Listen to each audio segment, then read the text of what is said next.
Shalom. I want to start out by giving all praises, honor, and glories to Yahweh, Bahashem, Yahushai, Bahashem, Achakwadash.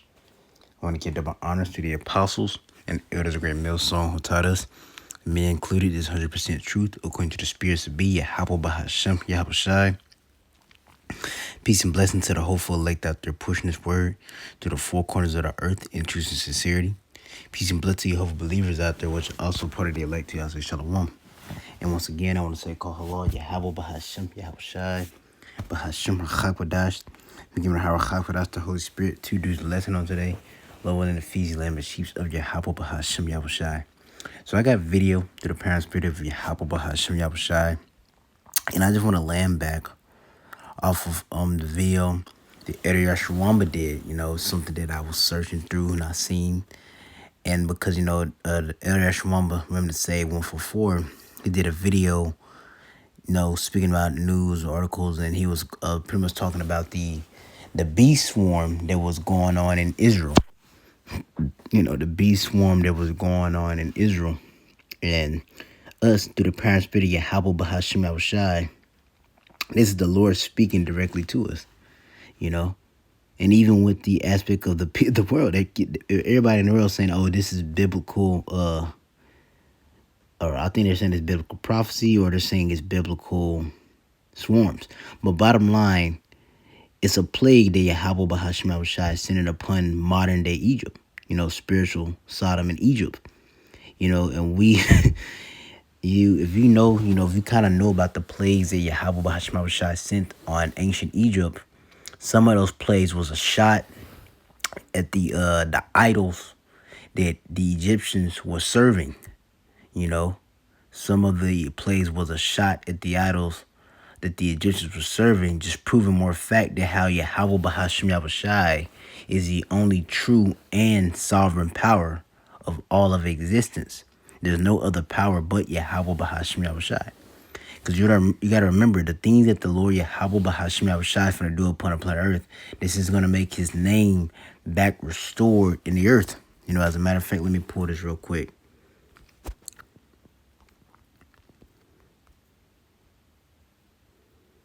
Right? Let me get this. Romans, I think it's 9.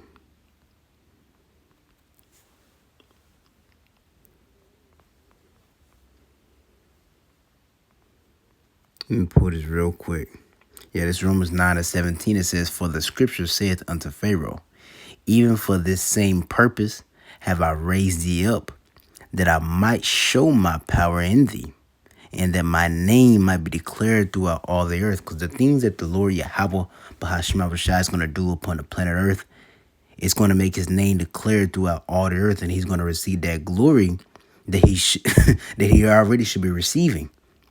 Because, through the sons of God, and after we've profaned his name, because he put his name on us, and we was being wicked, being, demons. And then just further down the line, the name of the Lord is kind of amongst all the creation is just kind of got windowed out as in an aspect of the authority and the rank, and power that comes behind the names. Because when you read the account in Egypt, after the Lord did those great miracles that he did in Egypt, you fast forward, and when Joshua is taking the second generation to the Holy Land, when they come across those, I think it's like 7 or 9 or 5, but those Hittite nations, the main thing, especially that's where you get Rahab from, because Rahab was in Jericho, and she was the reason Rahab helped the Israelites was because she already heard what happened in Egypt. You see, so what the Lord had did in Egypt and that went through word of mouth. It wasn't even technology. It was through word of mouth, the miraculous, crazy things the Lord did for the nation Israel that was spread throughout all of the known world at that time. So they knew, like, okay, if you mess with this nation, you don't, well, they knew you don't want to mess with this nation because their power is Yahweh Bahashem Yahushai. You see? And that's what we finna see happen now. As we're looking at the Lord systematically break down Esau's infrastructure and his system, when he is, you see a mirror of it, like he did during the time of Egypt, because during the time of Egypt, what was happening? He did those particular things, and when you kind of go into it, some of those plays, it was like a shot at the particular gods that which is pretty much those particular gods and idols was pretty much part of the system of Egypt. Same reason how in modern day Sodom and Egypt, Babylon and Great America, these gods and these idols are pretty much part of the system of Esau. These idols, these gods that he worshiped, they're like part of the system of Esau. That's why when you looking at it, let's read this real quick before we get these let me get this precept. Revelation 12, I think it's 12, not 17. Let's get some precept going to that, right? You get Revelation 17, right? Right, it says, when you read this, it's talking about Babylon, the Great America, that's rideth upon the beast, which is the NATO and the EU. It says, and the one, let's go to verse 7. This Revelation 17 and verse 4. My bad, verse 4 says, and the woman was arrayed in purple and scarlet color, and decked with gold and precious stones and pearls, having a golden cup in her hand filled full of abominations and filthiness of her fornication, which fornication is spiritual idolatry. You know, spiritual adultery, pretty much. That's what fornication is, right? And it says, and this is talking about Babylon the Great America. That's that woman. And upon her forehead was name written, Mystery, Babylon the Great, the mother of harlots and abominations in the earth. You see, so this place, this system is really built upon the worshiping of idols, because they don't worship Yahweh Bahashim Shai. You read about that in Revelation 11. It says where our Lord was crucified. How is he being crucified here? He's being X'd out. He's not being worshipped in the system. So who's being worshipped in the system? Esau and the particular idols. You see? And that's that's what this place is built upon, man. Idolatry and wickedness.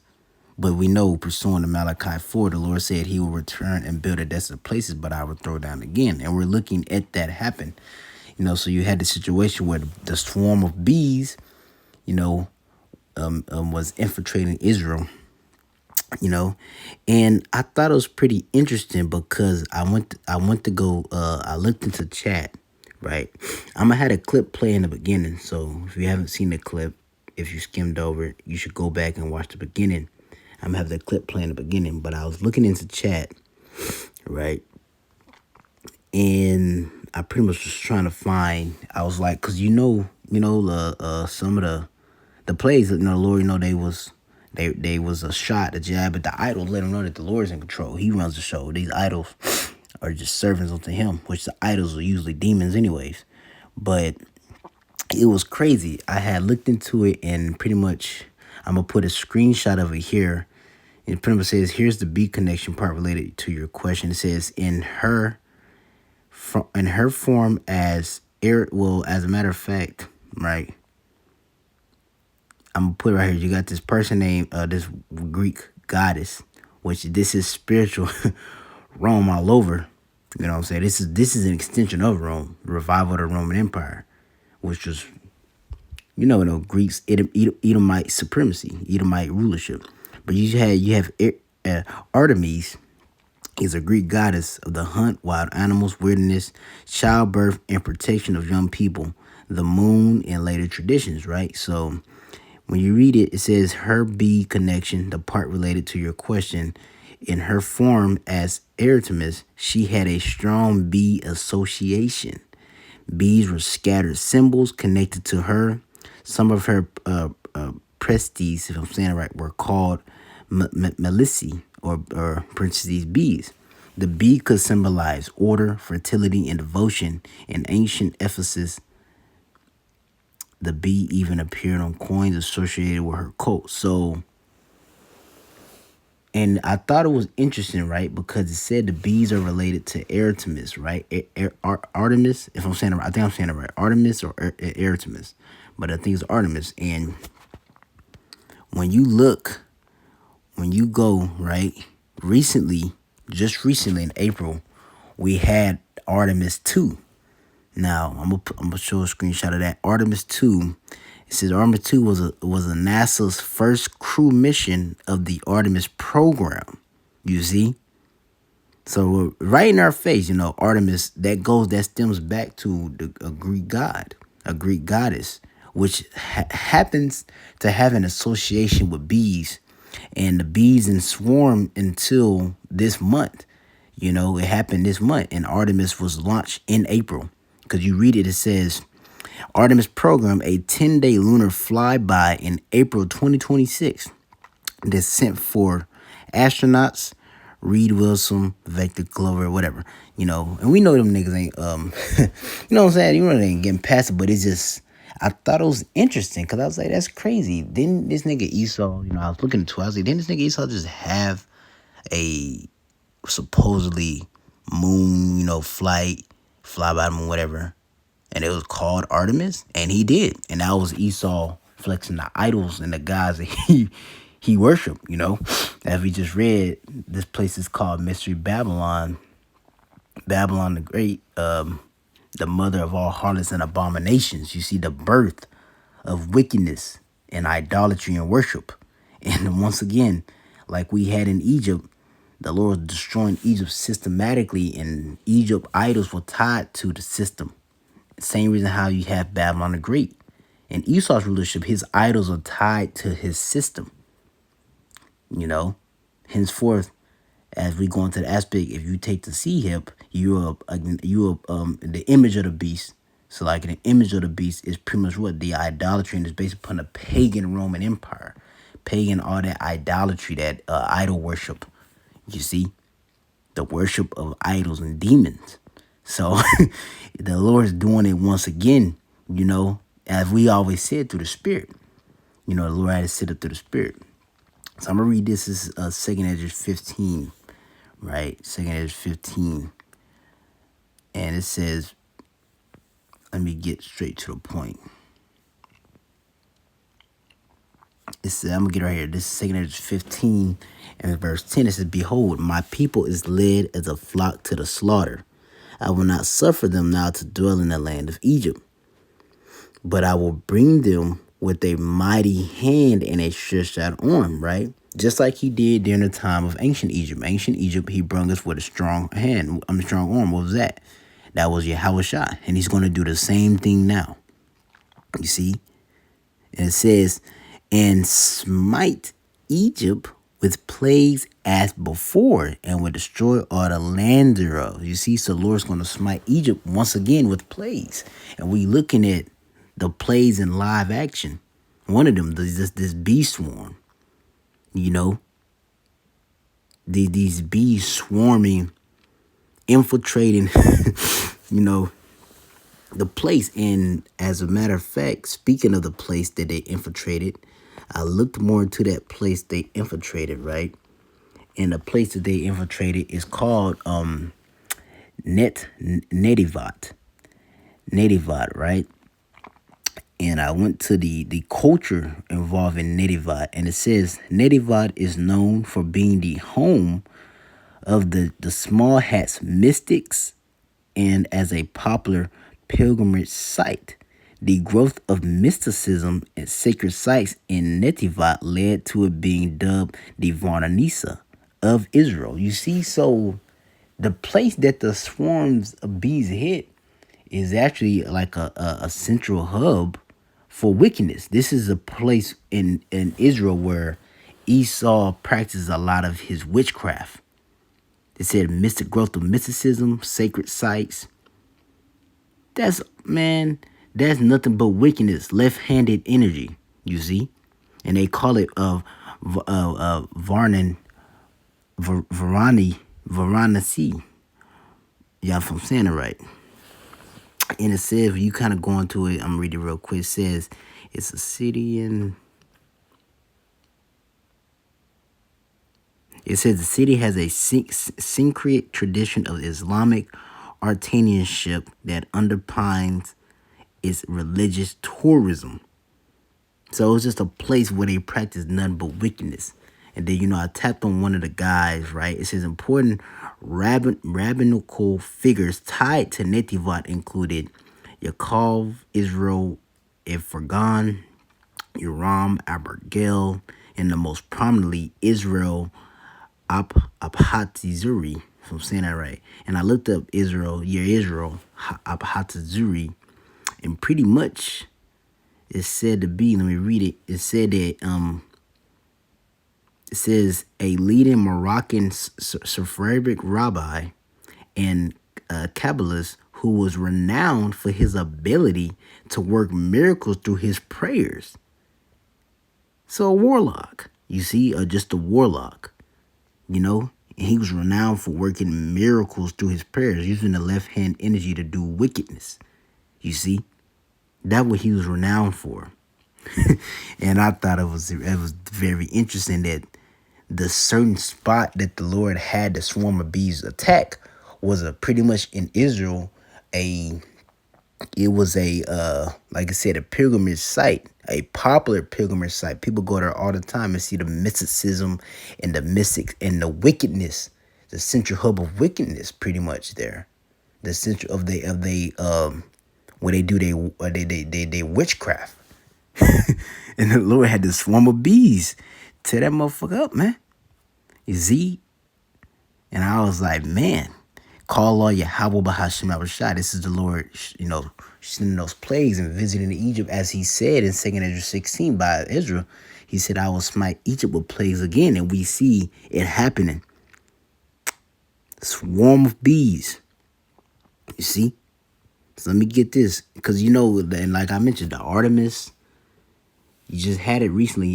It's not a coincidence that the month that they decide to do the 10-day Artemis, thing like that, the Lord has a swarm of bees, and ironically, the bees are connected to Artemis. As a matter of fact, a lot of her cult members, they will have a coin with a bee on it.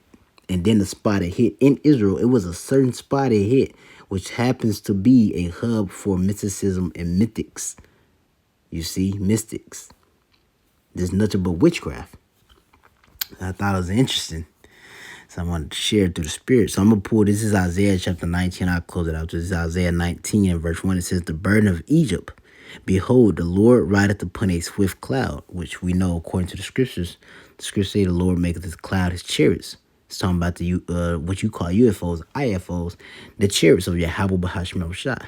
And it says, and shall come into Egypt, and the idols of Egypt shall be moved in his presence, and of heart of Egypt shall melt in the midst of it. You see, so just like the Lord did in ancient Egypt, he came into Egypt with them plagues, and the idols, they was moved. The Lord was showing, I'm the omnipotent, I'm the supreme, you see? And we all for it, man, being a Lord's woman, call Allah Yahweh Bashmabashah, because when he was finna deliver Israel, that's what he did. He had them plagues come. So we know, like, man, it's a parallel, it's a parallel experience that's going on. He's sending the plagues, and what's going to come at the plagues. Within the plagues, he's going to have provision for the elect, like he did in ancient Egypt. Israel's in the land of Goshen, and also too, that's going to lead to them being delivered out of Egypt, as you read about in Jeremiah 16. No more what they say, the Lord liveth to deliver the land of Israel from the land of the north. I mean, from Egypt, but Lord that liveth from Lord, great is the Lord that liveth, that delivereth the nation of Israel from the land of the north, and where he scattered them. You see, and we know the bulk of Israel is in the land of the north, which is Babylon the Great. So we finna get up out of here, man. So yeah, man, call Allah Yahweh Bahashim Yahushai. Lord, this is edifying through the power and spirit of Yahweh Bahashim Yahushai, and feed your lamb sheets of Yahweh Bahashim Yahushai. I'm gonna end it up with saying, call Allah Yahweh Bahashim Yahushai Bahashim Bachakwadash. Let me get up my honor to the apostles and the elders of Great Millstone, and to y'all, I'm gonna say Shalom.